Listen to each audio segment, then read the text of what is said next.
Hello everyone, welcome back to the channel and welcome back to a new video. आज इस video में मैं आपको कुछ पॉइंट्स के बारे में बताऊंगा जिसको आपको 12th पास आउट होने से पहले जान लेना बहुत ज़रूरी है। बेसिकली ये कुछ हैबिट्स हैं जिसको आप अगर इम्प्लीमेंट करते हो अपने लाइफस्टाइल में तो आपके लिए 12th के बाद ईजी हो जाएगा काफ़ी ज़्यादा। क्योंकि देखिए 12th के बाद एक बहुत बड़ी रेस लगी हुई है, बहुत ज़्यादा कंपटीशन का ज़माना है और सबको एक दूसरे से आगे निकलना है। ऐसे में जो टाइम का इम्पोर्टेंस है वो बहुत ज़्यादा हो जाता है। तो अगर 12th से पहले अगर आप इन पॉइंट्स को अपने लाइफ में इम्प्लीमेंट करते हो तो फिर आपके लिए 12th के बाद बहुत ईजी हो जाएगा। तो चलिए वीडियो को तुरंत स्टार्ट कर लेते हैं।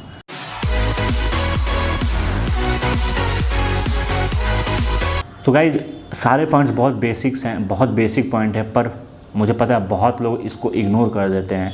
तो चलिए पहला पॉइंट जो है वो है गोल सेटिंग। तो ये सबसे इम्पॉर्टेंट पॉइंट, बेसिक एंड सबसे इम्पोर्टेंट, क्योंकि आप अगर गोल ही नहीं सेट करोगे तो फिर 12th के बाद आप कैसे उस पर काम करोगे। बहुत सारे स्टूडेंट होते हैं वो ये सोचते हैं कि यार सब चलो यार 12th पहले कर लेते हैं, उसके बाद देखेंगे क्या करना है क्या नहीं करना है। लेकिन यार देखो, आपको इसको 12th से पहले ही कर लेनी है, क्योंकि 12th के बाद इतने सारे फील्ड्स हैं, इतने सारे ऑप्शंस हैं कि आप फिर जाके कंफ्यूज हो जाओगे। क्योंकि आपको एट वंस डिसीजन लेना पड़ेगा 12th के बाद तुरंत कि आपको क्या करना है। क्योंकि 12th के बाद वक्त बीत जाएगा और नहीं, कोई भी स्टूडेंट नहीं चाहता है कि वो एक साल रुके सोचने के लिए कि उसको लाइफ में क्या करना है, इसलिए पहले कर लो।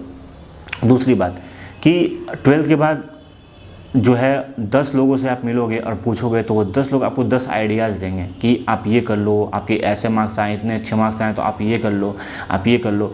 इसमें आप बहुत ज़्यादा टेंशन हो जाएगा आपको और बहुत ज़्यादा कंफ्यूज हो जाओगे कि आप एक्चुअली में क्या किए। और एक और बात मैं बताऊँगा कि कभी भी किसी के कहने पर अपने लाइफ का डिसीजन मत लीजिए। अगर आपको लाइफ में कुछ करना है तो आप वो डिसीजन खुद लीजिए कि आपको लाइफ में क्या करना है। इसलिए goal setting is one of the most important decision you must take before class 12th। तो देखो यार, गोल सेटिंग से क्या, गोल सेटिंग से एक क्लियरिटी हो जाएगी आपको अपने लाइफ के लिए कि आपको लाइफ में क्या करना है। तो आप जैसे ही 12th पास आउट करोगे आप तुरंत अपने गोल के अकॉर्डिंग प्लानिंग करना स्टार्ट कर दोगे, उस पर वर्क करना स्टार्ट कर दोगे। अब ये करने से आप कुछ स्टूडेंट से आगे हो जाओगे, क्योंकि बहुत सारे स्टूडेंट ऐसे हो सकते हैं जिन्होंने गोल डिसाइड ही नहीं किया था, वो भी वही काम कर रहे थे कि 12th के बाद करेंगे।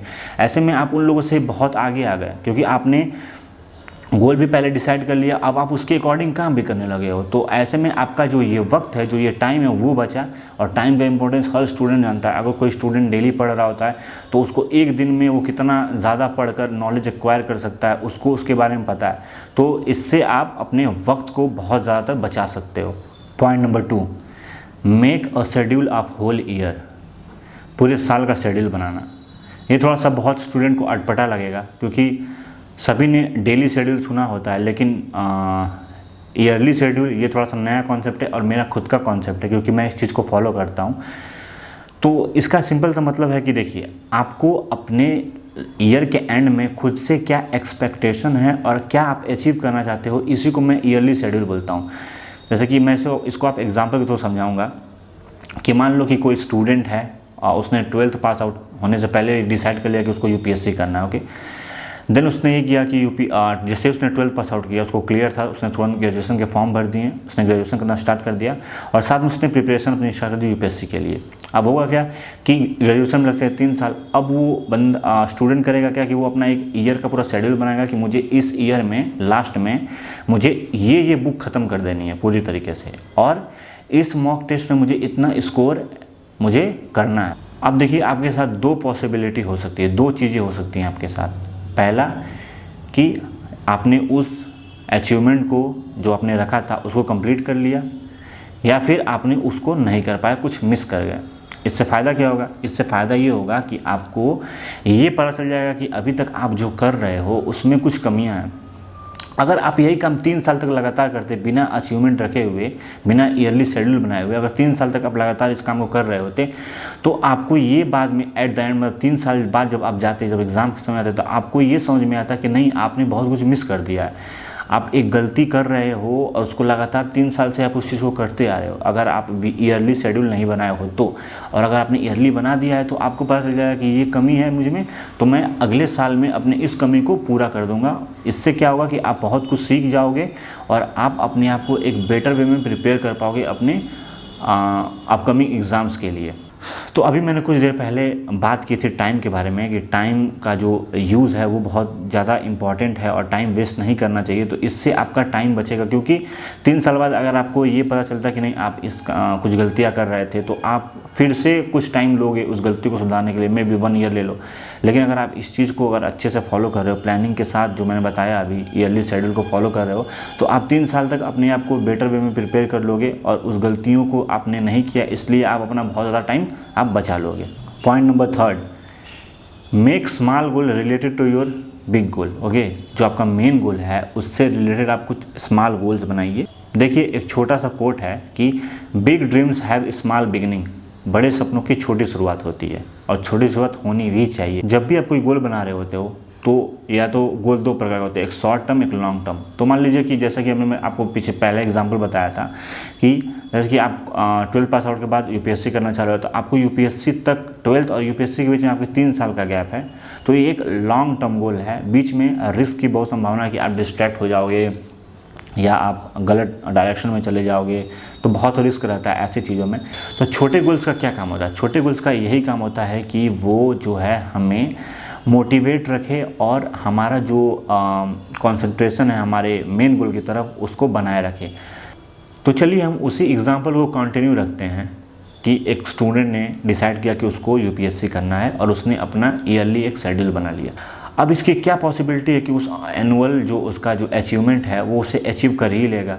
कोई पॉसिबिलिटी नहीं है, 100% कोई नहीं कह सकता। तो अब उस स्टूडेंट ने क्या किया कि उसने अपने जो उसका एनुअल शेड्यूल है, जो उसका एनुअल अचीवमेंट है, उसको उसने छोटे छोटे गोल्स में डिस्ट्रीब्यूट कर दिया। मान लीजिए उसने ये कहा कि उसको ये 2 बुक्स ख़त्म करनी है, मान लीजिए 2 बुक्स के हम एग्जाम्पल ले लेते हैं। तो अब वो क्या करेगा कि अब उस बुक्स को छोटे छोटे पार्ट में डिवाइड करेगा। मैं पहले इस यूनिट को पढ़ूंगा, फिर भी इस यूनिट को पढ़ूंगा, फिर इस यूनिट को पढ़ूंगा। मतलब इस यूनिट को पढ़ने के बाद मैं फिर से अपना एक टेस्ट लूँगा कि मैंने कितना सीखा है। तो इससे क्या होगा कि जब आप एक यूनिट पढ़ोगे, यानी कि वो स्टूडेंट मान लीजिए स्टूडेंट ने वो यूनिट पढ़ा और उसने उसमें अच्छा परफॉर्मेंस दिया, तो इससे क्या होगा कि उसका कॉन्फिडेंस बूस्ट होगा और उसको एक अलग ही सेल्फ सेटिस्फैक्शन मिलेगा करके अपने उस यूनिट को, और एक एनर्जी मिलेगी अगले जो उसका गोल है, जो अगले यूनिट का गोल है उसको करने के लिए। उसमें कॉन्फिडेंस आएगा, एक एनर्जी मिलेगी ताकि वो अगले गोल को खुशी मतलब उसी फ्लो से कर सके।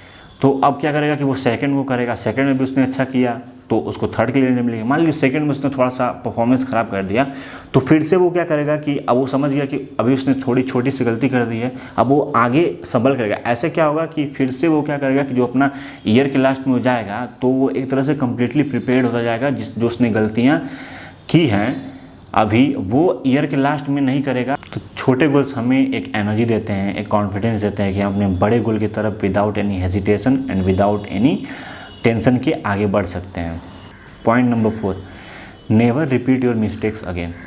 देखिए, इस अर्थ में कोई बंदा हो, स्टूडेंट या कोई भी हो, वो गलतियाँ ना करे ऐसा हो ही नहीं सकता। हर इंसान गलतियाँ करता है, कोई छोटी कोई बड़ी, लेकिन हर इंसान गलतियाँ करता है। तो देखिए, गलती सब करते हैं, लेकिन एक सक्सेसफुल और एक फेलियर के बीच में क्या डिफरेंस होता है? एक सक्सेसफुल बंदा वही होता है जो अपनी गलतियों से सीख लेता है और आगे बढ़ जाता है। आपने कई बार ये देखा होगा कि एक क्लास 12th फेलियर या क्लास 10th फेलियर, मतलब ऐसे फेलियर स्टूडेंट लाइफ में बहुत बड़ा अचीवमेंट पाते हैं, अपनी लाइफ में बहुत बड़ा कुछ अचीव कर जाते हैं, बड़े बड़े एग्जाम्स को टॉप कर जाते हैं। वो कैसे कर जाते हैं? क्योंकि उनको पता था, उन्होंने गलतियाँ की, उस गलतियाँ से उन्होंने सीखा और उन गलतियों को सीखने के बाद उन्होंने उस गलती को कभी दोबारा नहीं की, जिसके वजह से वो आज इस पोजीशन में पहुंच पाए हैं। बहुत स्टूडेंट गलतियां तो करते हैं लेकिन उससे कुछ सीखते नहीं हैं, अब उस काम को करने लगते हैं, उसी तरह करते जाते हैं, बाद में जाकर उनको कुछ हासिल नहीं होता है। इसलिए अपने मिस्टेक्स से ज़रूर सीखिए और उसको दोबारा कभी मत कीजिए। एक बार आपने कोई गलती कर दी तो उसको कसम खा लीजिए कि अब मैं उस गलती को कभी दोबारा नहीं करूँगा, क्योंकि तभी आप लाइफ में कुछ अचीव कर पाओगे। अगर आप गलतियाँ करते जाओगे तो फिर आप में इंप्रूवमेंट होगा ही नहीं कुछ, तो फिर आप क्या कुछ सीखोगे, क्या कुछ लाइफ में कुछ बड़ा अचीव कर पाओगे।